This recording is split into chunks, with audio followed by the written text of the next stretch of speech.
মেরে দিলেন, তেল মালিশ করে দিল। তেল মালিশ করা হয়ে গেল। এরপরে নবীজি ওই যে বান্দার থেকে যেই পোশাক নিয়ে এসেছিল, কোথা থেকে? বাইতুল মাল থেকে।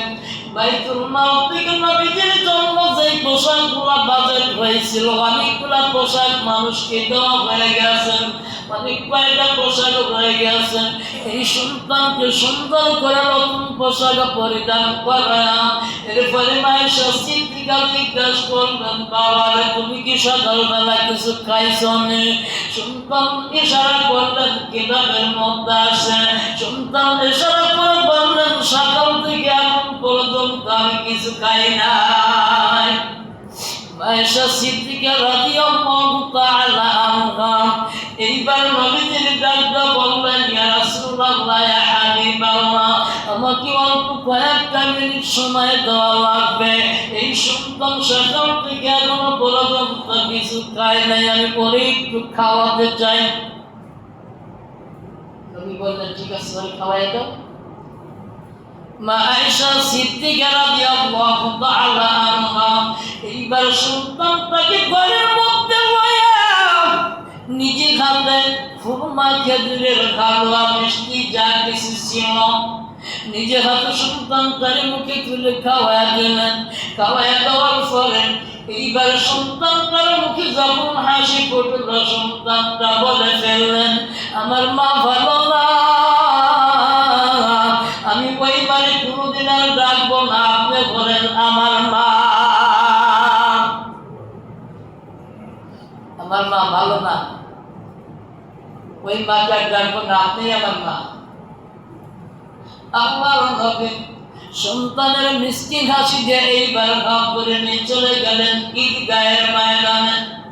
সাহাবারা রাস্তা দেখতেছে, হুজুর কখন আসবে? হুজুর আসে না কেন?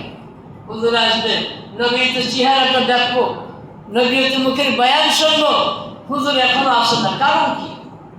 ভাইরা আমার, আবু বকর ব্যতিব্যস্ত হয়ে গেল, খলিফাতুল মুসলিমিন ওমর ব্যতিব্যস্ত হয়ে গেল, হযরত আলী ব্যতিব্যস্ত হয়ে গেল। ওসমান বিন নুরাইন ডাকতে বললেন, ইসলাম আপনি একটু খামোশ হন, একটু ধৈর্য ধারণ করেন।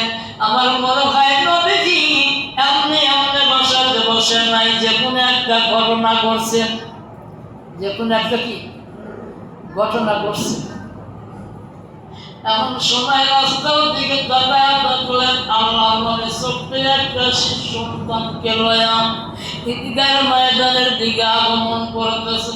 সাহাবারা এবার বুঝতে পারলাম, নবীজি এই তো ওসমান বিন নুরাইন যা বলেছে সত্যিই ঘটনা।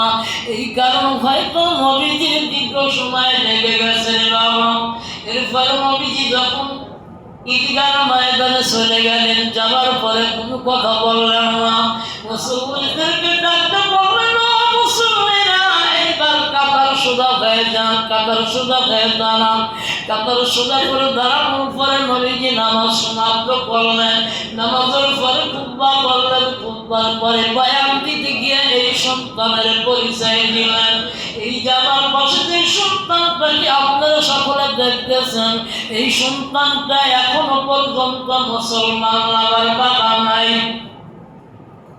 কি নাই? কথা বলে কি নাই? বাবা নাই। এই সন্তানটার নাম হলো আলকামা। এই আলকামার বাবা নাই, মা আছে, কিন্তু ইসলাম এখনো গ্রহণ করে নাই। তোমরা কে আছো?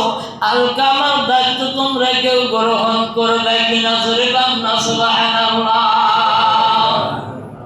ওসমান বিন নুরাইন বললেন, ইয়া রাসূলুল্লাহ, আলকামার ভরণ পোষণ এবং আপনার মৃত্যু পালনের দায়িত্ব আমি গ্রহণ করলাম। আল্লাহ নবী বললেন, না, তোমাকে দেওয়া যাবে না। ওসমান বিন নুরাইন জিজ্ঞাসা করলেন, ইয়া রাসূলুল্লাহ, আমাকে দিবেন না, কারণ কি? বলে, আল্লাহ তাআলা তোমাকে অনেক সম্পদ দিয়েছে, তুমি এই জন্য সন্তান কিনবে, তোমার সম্পদ আছে, এই সম্পদের গৌরব করে তুমি সন্তান কিনা মৃত্যু পালন করবে, তোমাকে দেওয়া যাবে না। যারা কষ্ট করে দিন চালায়, যাদের কষ্টের মাধ্যমে দিন যায়, এমন কে আছে? এই ছেলেকে গ্রহণ করলাম। ওই পাশে থেকে হযরত আলী দাঁড়া বলেন, লাব্বাইক ইয়া রাসূলুল্লাহ সাল্লাল্লাহু আলাইহি সাল্লাম, আপনি যদি মনে কিছু না করেন এই সন্তানের দায়িত্ব আমি নেব। আল্লাহ নবী বলেন, আল্লাহু আকবার। এরপরে